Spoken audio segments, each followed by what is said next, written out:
Hi everyone, welcome to this digital in context event. My name is Klein. I'm a research fellow at the Center for Humanities and Social Change at Humboldt University in Berlin, and I will be moderating this discussion today with Albena Azmanova under the title Corona within Precarity Capitalism, Current Political Alternatives and the Role of Critique. Albena, a very warm welcome to you. I'm very happy about this opportunity to discuss your work with you today. Thank you, Jonathan. Very happy to be here indeed.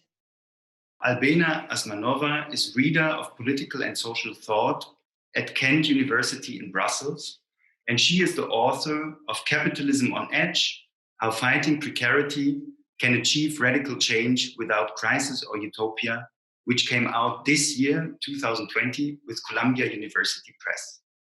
She has also been publishing a series of commentaries on the impact of the Corona crisis, appearing in Jacobin, the Financial Times, and most recently an article called Viral Insurgencies on the Perplexity of Protest During Lockdown, which is about to be published in Theory and Event. And it is this combination of timely analysis on the nature of present-day capitalism and even more timely comments on ongoing developments and struggles in the Corona crisis, which makes her the ideal guest for this event today, continuing our series of events on Corona capitalism. Now, I would like to start our conversation today by discussing in a bit more detail your analysis of precarity capitalism. In your book, you claim that it is indeed the massification of precarity which has become the social question of our time. And you set this focus of critique on precarity deliberately in opposition to a focus of critique on inequality. So as a start, can you explain in a bit more detail what you mean by precarity and precarity capitalism, and why are forms of critique, in your view, that focus on questions of income and inequality misguided? And maybe you can say also a few words about how you think this analysis fits in with developments since the Corona pandemic, actually. You know, the book came in January, and then the pandemic hit in February. And I'm so sorry to have been so right, because the main message of the book is, look, while we have been grieving over the rise of inequalities, under our nose, something more dramatic has been happening. And this is the generation of this massive precarity that even the rich are not safe from it. In my account, I claim, or in my analysis of the evolution of capitalism, is that such a condition of profound social and economic insecurity is not just a matter of impoverishment. It is a general social condition afflicting all, rich and poor, men and women, well-educated and low-skilled, irrespectively of employment status. Because even the anticipation of a job loss can make us precarious. Mm-hmm. Thus, precarity, I came to think, or the condition of existence without predictability or security, which affects not only our material, but also the psychological welfare of people, is affecting the 99%. This is the real grievance, and not inequality, as academic pundits and politicians keep insisting. Now, this generalization of precarity has taken place along two paths. On the one hand, as individuals, we're facing increased economic and social insecurity. On the other hand, our societies as collectivities are more fragile. This personal and collective fragility has become exposed by the pandemic. So this is the lesson I hope we have learned. Now, of course, there is a striking inequalities within precarity, and that should worry us. Some lives are more precarious than others.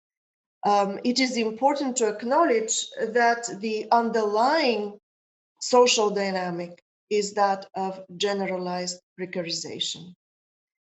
if we are to act on this. Without that precarization, I claim, inequalities would not constitute a social injustice. They will be there, but inequalities are not always and not automatically a social injustice.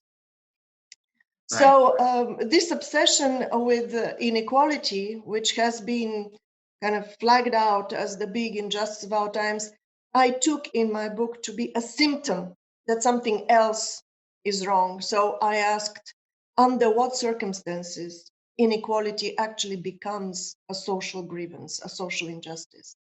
And my answer is this: in conditions of generalized precarity, or economic and social insecurity and instability, personal capacity, personal affluence starts to be a safety net.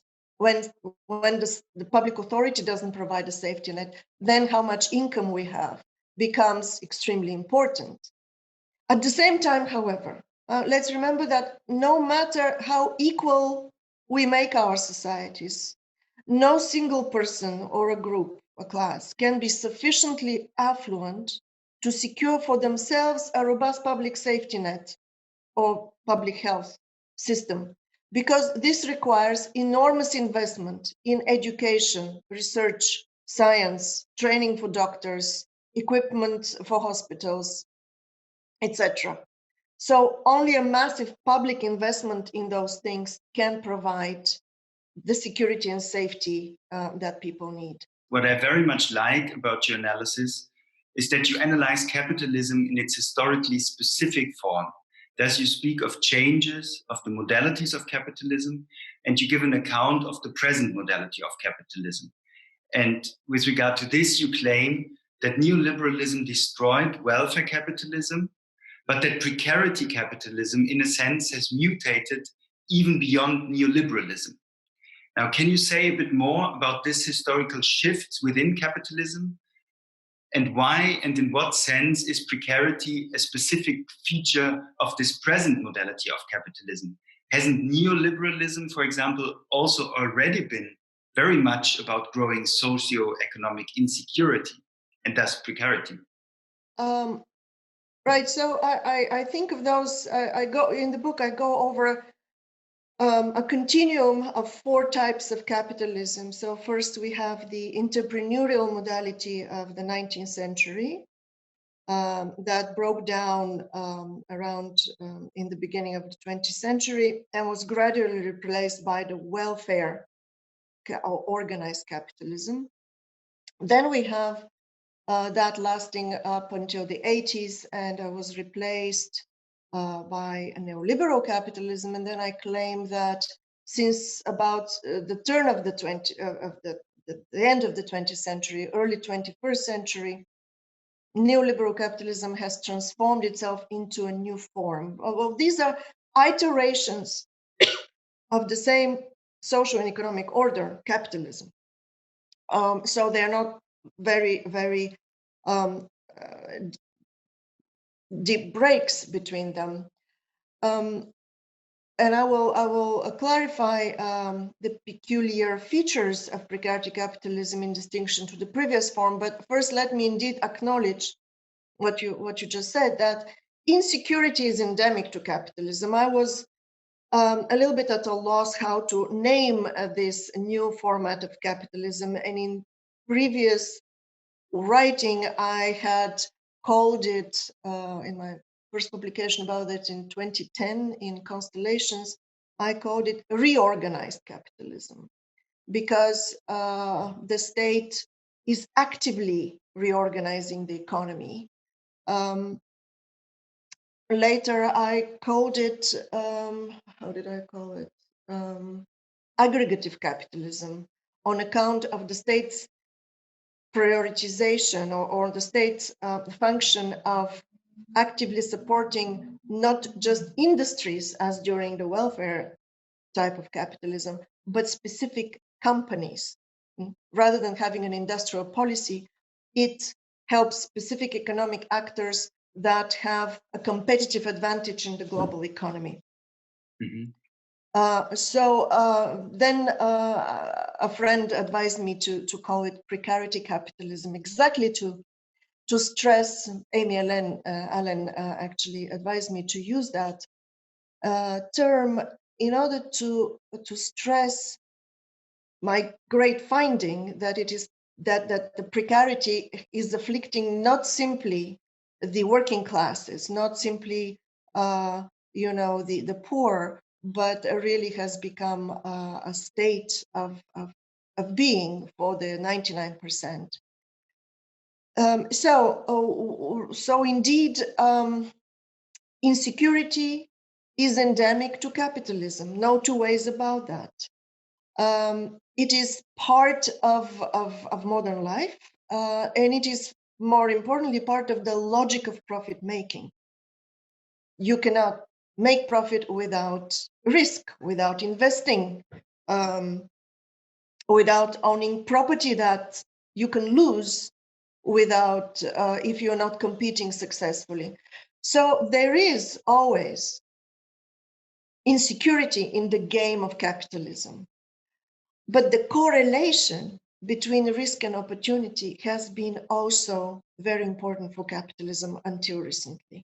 So one of the main kind of legitimating norms of capitalism has been the rule that risk and opportunity should be correlated for every participant in the economy. That is, if you risk your capital, you are rewarded with profit. If you risk your time, if you invest your effort, you are rewarded with gains. But in the early 21st century, public authority had started actually actively to aggregate the opportunities to those who already had a competitive advantage in the global economy. And when is it that you date this shift? I date that in the early 21st century. That is before the economic crisis. Mm-hmm. In fact, my first publication on this issue is from 2004, and I had studied processes at the very beginning of the century. So this kind of use of the instrumentarium of intervention that the state had developed under welfare capitalism already, because it was managing the economy there, under welfare capitalism, it is using the same interventionist and distributive tools to actively distribute the opportunities to those who already have a competitive advantage in the global economy for the sake of securing, the economic advantages of the national economies in the global economy. But then, so while the opportunities are aggregated to the powerful economic actors, then the risks are aggregating to the weak ones. So this decoupling between opportunity and risk is a trademark of contemporary capitalism. But in what way is this really different from neoliberalism? I mean, hasn't neoliberalism always been about intervening in the market when big financial institutions and other powerful economic actors have made risky investment decisions and got into trouble with them? I mean, it might be a neoliberal theory that reckless investments should be punished by losses to the lender. But in reality, didn't, let's say, the IMF, the World Bank, always protect the investors and lenders? Didn't they always shift the costs to societies by imposing structural adjustment programs on developing countries, at least, let's say, since the 80s? I mean, wasn't neoliberalism as an actual political project always about this? It is important not to dilute the labels with which we discuss society. Neoliberalism, if we understand it, as a certain type of socio-economic and political order, has basically two pillars. Well, this is my reading, at least. Individuals are held responsible for a thriving society. That's number one. Second, governments are held responsible for a thriving business environment. That was, these are the two dogmas of neoliberalism. Right. Now, it's true that the latter element had already emerged within the post-war interventionist welfare state, as governments back then actively managed domestic economies to mitigate economic crisis.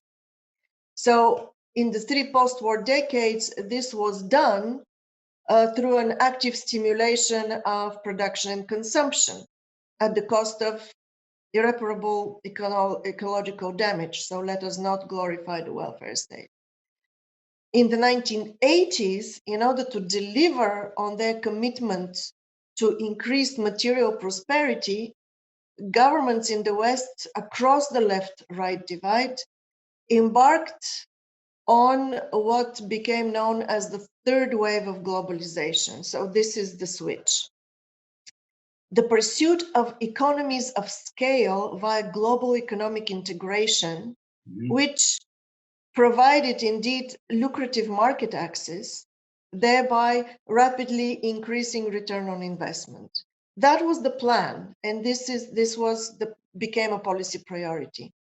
Now, the digitalization of the economy simplified this process as it allowed businesses to attain global reach with minimal cross-border investment. So that was the game that was set back in the 1980s.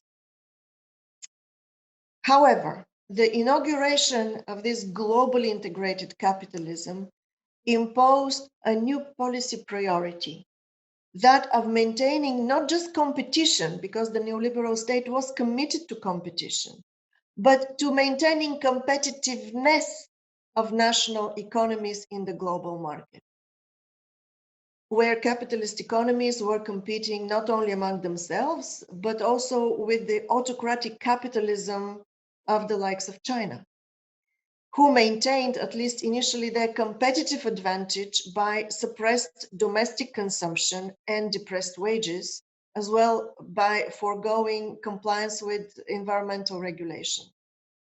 Now, for Western governments, coping with these new competitive pressures entail applying to themselves those very structural adjustment policies that they had previously prescribed to developing countries. The structural adjustment package was invented during neoliberalism, but it was meant to be for the rest, not for the West. Yeah? So with globalization, in order to remain competitive, they had to apply the structural adjustment policies to themselves.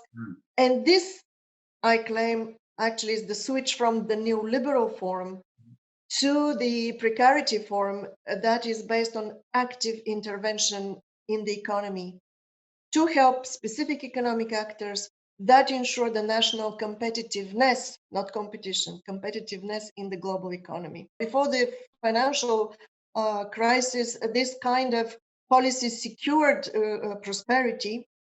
And even after, after the financial meltdown, in the decade following the financial meltdown, we returned to growth. So the mechanism of economic prosperity did work with this policy formula, but it came at a very heavy social price. The competitive pressures on the whole society increased, intensified and broadened, and this increase in pressures on the Western societies happened along two paths. On the one hand, due to labor market deregulation and automation. So the latter allowed jobs outsourcing in search of cheaper labor. The political economy no longer supplied employment as a stable source of livelihood. Right. So we hold a job, but it is not enough to maintain our livelihoods. On the other hand, so the first part is this personal insecurity through insecure employment. The second is the thinning social safety net due to cuts to public spending on social services and social insurance. So this massively increased the competitive pressures on individuals who are forced to assume responsibility for impossible tasks, such as remaining employable and employed within a political economy that does not produce sufficient number of stable and good jobs. And this situation actually brings about what you refer to as the crucial contradiction or contradictions that radical critique should focus upon, right? Can you say maybe a bit more about that? I speak about the two antinomies or the two contradictions of contemporary capitalism. On the one hand, because of the spectacular technological progress we've made, technological innovation, we have an unprecedented capacity to produce the necessities of life with very little labor input. So I call that unprecedented capacity for decommodification, or it's a potential for decommodification. But at the same time, the pressures for participating in the labor market have increased on everybody. That's one of the contradictions. The other contradiction is that the political economy does not create enough jobs, but more of our existence, of our survival, depends on holding a job. So those two contradictions in combination generate this massive precarity on everybody. Mm-hmm. What, in your account, is the reason that these policies get so widely accepted? That even though these policies bring about massive social precarity, a real legitimation crisis has been avoided.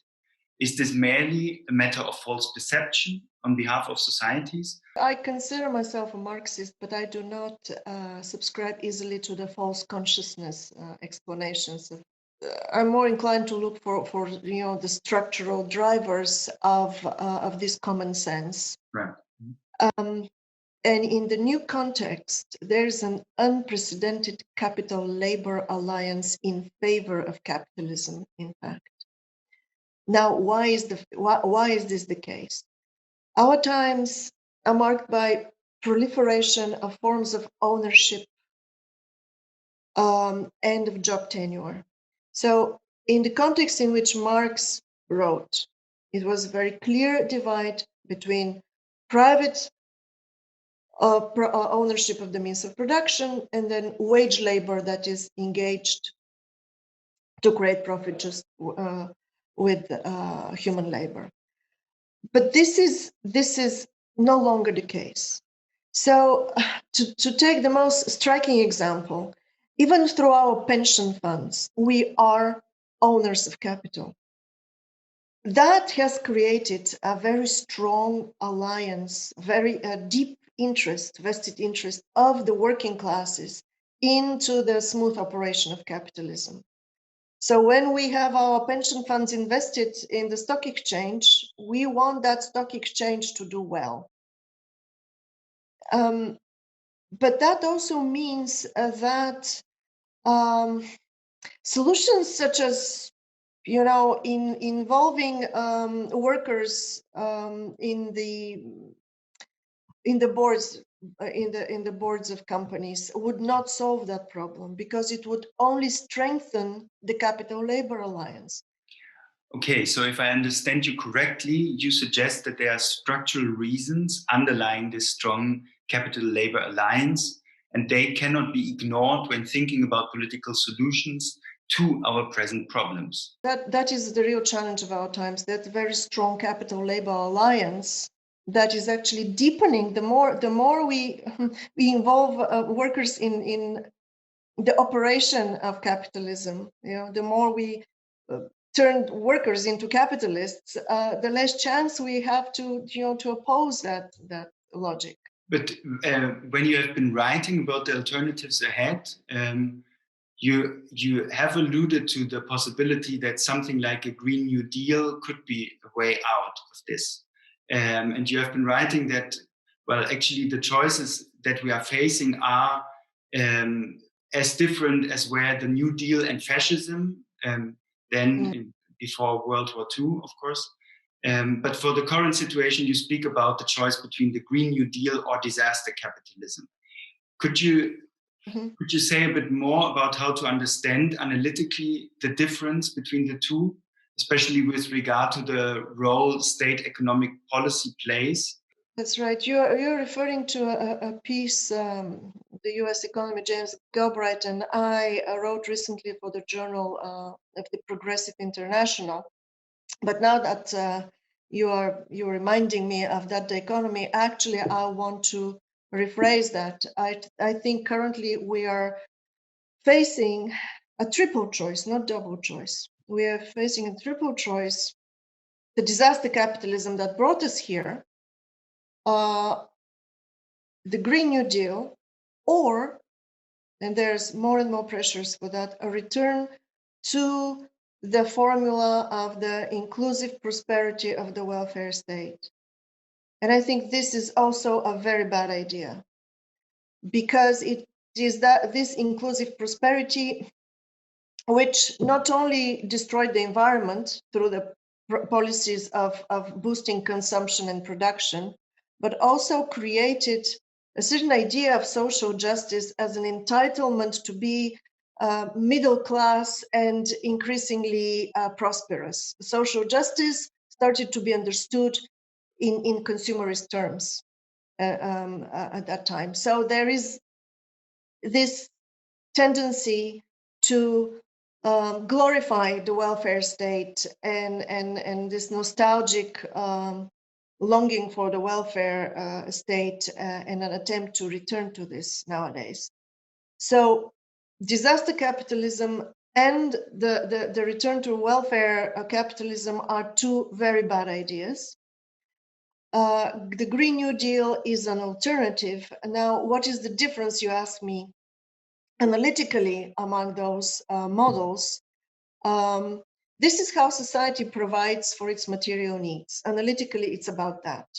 So whether it puts the profit motive above everything else, both in disaster capitalism and in welfare capitalism, the profit motive dominates.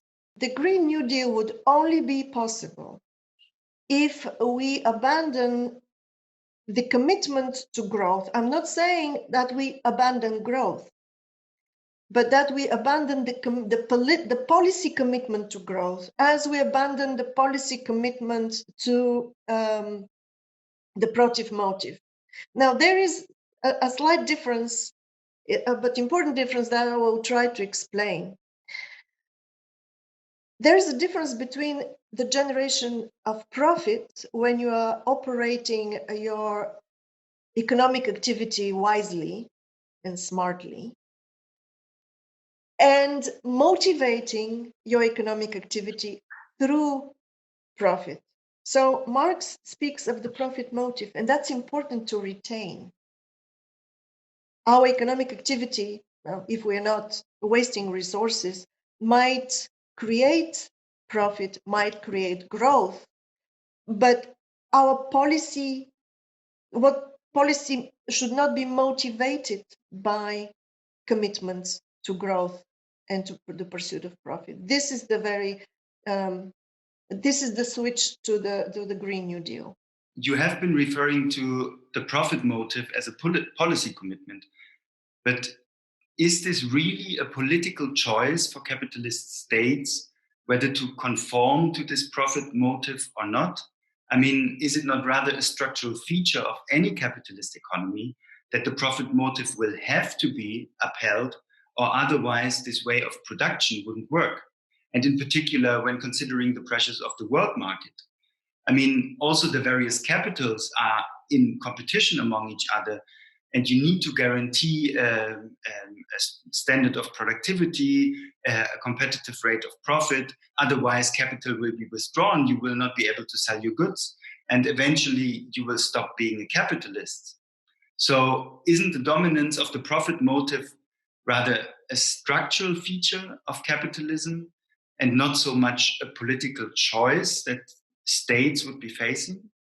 In my diagnosis, there is the bad news about this capital labor alliance that maintains this competitive going with the competitive pressures. But there's also the good news that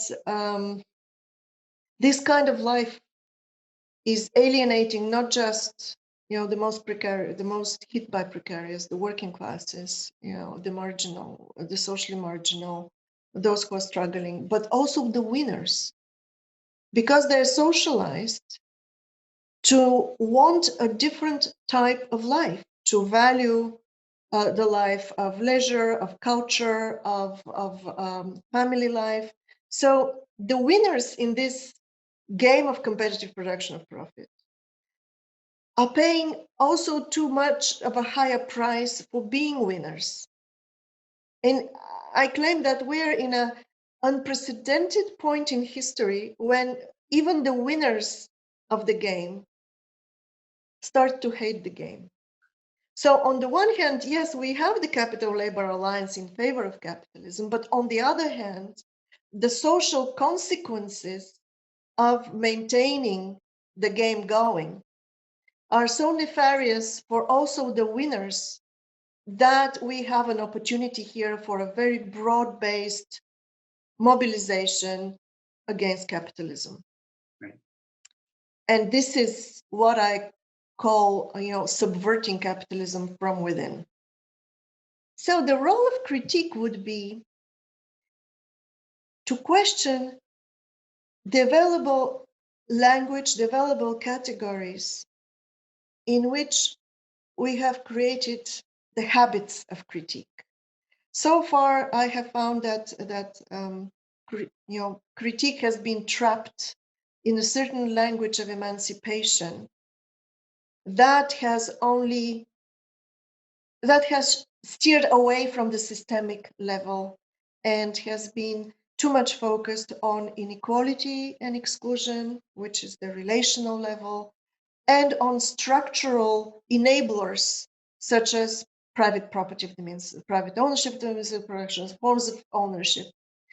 So the role of critique would be to steer analysis towards the larger dynamics of the competitive production of profit if it comes to capitalism, but more broadly is to stay conscious, to stay skeptical of the available language. Until recently, we were too much captive of the language of inequality as a social injustice, and we could not see that there was something else going on. So the role of critique would be to steer away from the available habits of mind. Let me push you a bit more on this role of critique, because I mean, we see social struggles and they are articulating a certain agenda. And now you suggest that, well, our analysis tells us what is actually driving them is social precarity. Mm-hmm. And now, how do we know that this is the case? Is this solely the case by our social analysis, that we have an understanding as theorists, well, this is the general concern at the moment? Or are there ways to find within their expressions, even though maybe not fully articulate, to find out that this is really what is driving these movements? So even though it might be at times very unclear, not clearly articulated, etc., is there a way how we can see in these struggles that this agenda is present and this is what is really driving them? No, excellent. No, the grievances that particular social movements articulate, let's take the yellow vests. Their protest is about what? It's about purchasing power. They say, well, we cannot take this tax on petrol because we cannot make ends meet. We have to take these grievances seriously as analysts, but not on their face value. So what I propose, and I had already proposed it in my previous book, The Scandal of Reason, that we as analysts need to look at the more general spectrum of grievances and take the purported class enemies take the clash of grievances and seek the underlying structural drivers of both of the conflicting grievances. And if we do that, we will see how seemingly incompatible claims to injustice, to suffered injustice, such as young people nowadays, they can never get a break and enter the job market. Well-paid IT specialists in California complain that they can never leave on vacation because there's always work pressures. So the insiders and the outsiders of this economy, if we take what links their grievances, we will notice that there is a common denominator, and these are the increased pressures of the competitive production of profit. So that capitalism undergirds the grievances, the seemingly incompatible grievances of 2, 3, 4, 5 groups. So that would be, to me, the role of the analyst, to take those grievances seriously, but go beyond their face value and seek the structural drivers and the systemic dynamics in order to enable, this broad alliance of forces that can only help push our societies forward. I very much like the way that you've framed the role for critique, and I think this is a very thought-provoking proposal. Another thought-provoking proposal of yours, I think, is the way you speak of crisis not necessarily being a driver for social change, but possibly also for, let's say, strengthening conservative positions. So if a situation arises where the existing system goes out of joint and where the survival of the existing order is or seems to be at stake, you suggest that, at least currently, this does not point so much in the direction of going beyond the given order, but rather brings about strong impulses to restore that order. And you speak of a state of chronic inflammation and the crisis of crisis in this respect. Now, my question would be, would you say that this is a general rule, that crises are actually not so much a driver for change, but rather for these kind of conservative impulses? Or is there something specific about the current objective social condition? I believe that crisis, social crisis, to the extent that it creates insecurity, triggers always a desire for stabilization and therefore nurtures conservative attitudes. So that is the basis. However, this tendency can be overcome, these conservative tendencies can be overcome if there is a compelling utopia, as was the case in the late 19th century with the rising appeal of socialism. However, our times are marked. The peculiarity of our time is that we do not have such an utopia. For whatever reasons, socialism is no longer, it has been discredited by the autocratic, by the dictatorships that hijack that label for themselves. So the very idea cannot rally the masses. We don't have an alternative idea that is providing a way out.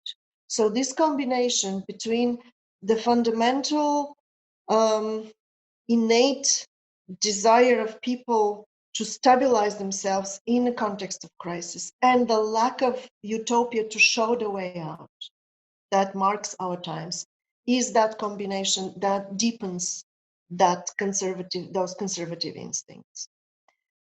Add to this the incapacity or unwillingness of the left to provide a robust systemic critique and rather going into this petit bourgeois ideas with equality and entitlement to material affluence, and then we arrive at a dead end. If there is no vision of a different society, a different way for organizing production and distribution guiding us, How far can we move in an emancipatory direction? You highlight the importance for the potential for decommodification, which exists in the present modality of capitalism. But how far can we go in the direction of decommodification if we do not consider or envision also different forms of organizing the social division of labor, production, and distribution? So to what extent can we actually speak about effective decommodification without a vision of a different society after all? Now, I wouldn't suggest to focus critique only on the decommodification capacity of our society. Actually, I see emancipatory politics as running along three tracks. So the one is fighting a relational injustice, that is inequality and exclusion. The other working on the structural factors that enable the competitive production of profit, forms of ownership, tenure, etc. And the third is to fight systemic injustice. In my account, or in my theory, even though these are the three tracks of emancipatory politics, only the last one, the systemic one, is about radical, is the terrain of radical politics. So the thinking there is how to fight these competitive pressures. And altering forms of ownership would not do the job, because as we have seen in the experiment of China, but also in the experiment of socialism in Eastern Europe, state socialism, collective ownership of the means of production, that is fixing the structural enablers of capitalism, did not help much. So what can we do on the systemic level? What I call radical politics, and this is where I position these strategies of subversion. Well, anything that goes against the logic of the competitive production of profit has an added value. It can be very mundane things, such as renegotiating the trade agreements to include such high levels of labor and environmental protection as that would hamper the competitive pressures that are created in a free market type of capitalism. So any little bit that goes against even the most mundane things, such as universal basic income, or I would suggest things like granting social insurance based on European denizenship rather than nationality. So of disconnecting our social existence from participation in the economy. So once that you dampen the competitive pressures, then you can fully reap the benefits of the decommodification potential our societies already have. Because simply this commodification potential is being wasted by the competitive pressures. I'm suggesting that if we dampen those pressures or eliminate them, then we can really use this decommodification capacity that comes with the high technologies, with the development of science, to produce our life with very little input by labor. We have come to that point. I'm saying that these competitive pressures of capitalism that are a matter of political design can be eliminated, and then we will move our societies in some direction. I'm saying that we do not need to know in what direction we're moving. We do not have to give it a label. Actually, I think it is rather desirable not to designate, not to give it a specific direction, like call it some sort of socialism. That is not necessary because it might split the potential partners. We need a very broad alliance of social forces to move against capitalism, to subvert capitalism. That is why if we start, arguing in what direction we're moving, that would split the movement. So we'd better keep our focus on the process and fight the competitive production of profit systematically, this eventually, I believe, will generate a new form of society inadvertently, even if we do not posit such an alternative society as a telos, as a specific goal, and give it some magnanimous name. This is how I understand immanent critique as an intellectual practice committed to social criticism and eventually political emancipation, human emancipation. What more could we have hoped for than to end our conversation with an outline towards human emancipation? I think this is the perfect ending for our conversation. Albena, thank you so much, not only for putting forward this analysis and for analyzing these pressing issues of our times, but also for taking your time to discussing these developments with me today. I hope we will have the chance to continue our discussion in the not too distant future. And well, thank you very much again. See you soon. Bye-bye. Thank you, Jonathan. Thank you. And that's agreed. We'll talk again.